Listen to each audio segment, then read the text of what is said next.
I'm Andrew here with Nerdy Raptor with Tyler from LM Studios, here to talk to him about BitCrawl Pocket. So BitCrawl Pocket is the lunchtime version of Super Turbo BitCrawl FX Alpha Xtreme. So if you want to think about the classic JRPGs, BitCrawl Pocket would be your Legend of Zelda to Super Turbo BitCrawl's Secret of Mana or Tales series type game. So it's a lot more complex, a lot more drawn out, whereas this one you're going in, you have your passive abilities that are triggering while you're attacking and while you're defending. So it's definitely dialed in to play much faster. It still has the same level of customization that we've always tried to keep with the BitCrawl series. So you pick one of your abilities at the beginning of the game, and that's your character's ability for the whole game. You still go through and you're navigating the dungeon, a 5-room kind of an abstracted dungeon, looking for the boss fight, essentially. Right. You're trying to hunt down one of the 8 bosses that you've picked at the beginning of the game. In your bigger version, you have this big, expansive dungeon. Yes. Can you kind of show me how you've condensed that? Sure, absolutely. So in the smaller version, everyone will pick the archetype that they prefer to play. Then you pick one of the abilities. So we'll say that you want to be a mage that has a fireball. All right. The unused ability cards, one will go down to form out one of the 5 rooms of the dungeon. Right. The other one will be used for random targeting if more than one hero are in the room at the same time. All right, so there's some utility to these cards. Yes. That's pretty awesome. So we'll say I'll play the rogue, and I'll do a stunning blow rogue. So the dungeon will only ever have the 5 rooms. Now, there are 2 phases essentially. There's the phase where the players are playing, and then the phase where the dungeon is trying to kick your teeth in. Right. With 2 players, you roll the dungeon die 2 times apiece. So each room will seed out like this. Right. So underneath one of these monster cards is a card that says boss fight. All right. So whenever that monster shows up, or whenever the boss fight card shows up, everyone teleports to that room and you fight the boss. And it could be in the first room that you enter, it could be in the last room that you enter.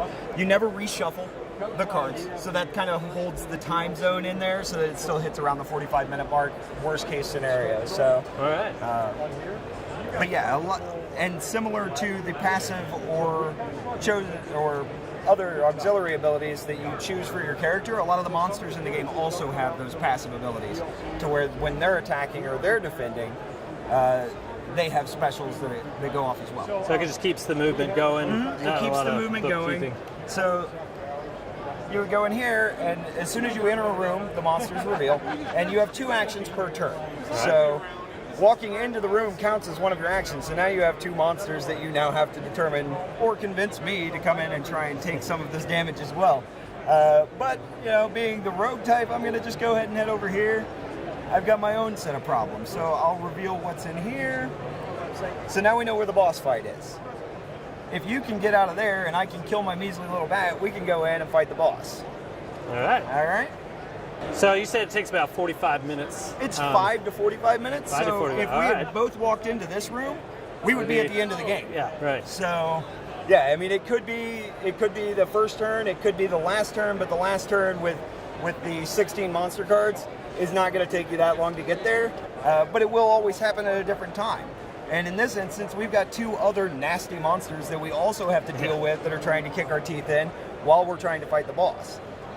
So, all right, this is you guys have done a really good job of taking what you've done with the large version and really making it small. Yeah. What would you say is the biggest difference between the 2, if any? Well, it's a condensed version essentially. We still wanted the customization because that's key. I mean, there's nothing better than a game that you're always okay with breaking out and playing again. Yeah. So that was always an important part for us. And then the randomness of the dungeon, fighting back to you. And just like the full size, this doesn't require one person to play the DM, so you're resolving the monster's attacks and your attacks, and you have to put a lot of thought into it. Yeah. Did you take any consideration to how big of a playing area you would need to play this game? Absolutely. This plays out, I mean, this is our demo table, this is all of the stuff, and we're kind of spread out actually on this demo table, but yeah, it should fit on a normal table that you would go to lunch at and still have room for your meals. Yeah. So. Well, I was actually thinking you could even play this on an airplane tray if you wanted to. Yeah, and that's absolutely. really awesome. And it does play 1 to 4 players, so... Yeah. Is this available right now for anybody? This is available at GenCon. And we have a small production run of those, but it's also available through the Kickstarter. For Nerdy Raptor, I'm Andrew with Tyler from LM Studios. We were talking about BitCrawl Pocket. It's premiered here at GenCon. It's the only place you can get it unless you back them on Kickstarter for Super Turbo BitCrawl FX Alpha Xtreme. Check it out in the link below.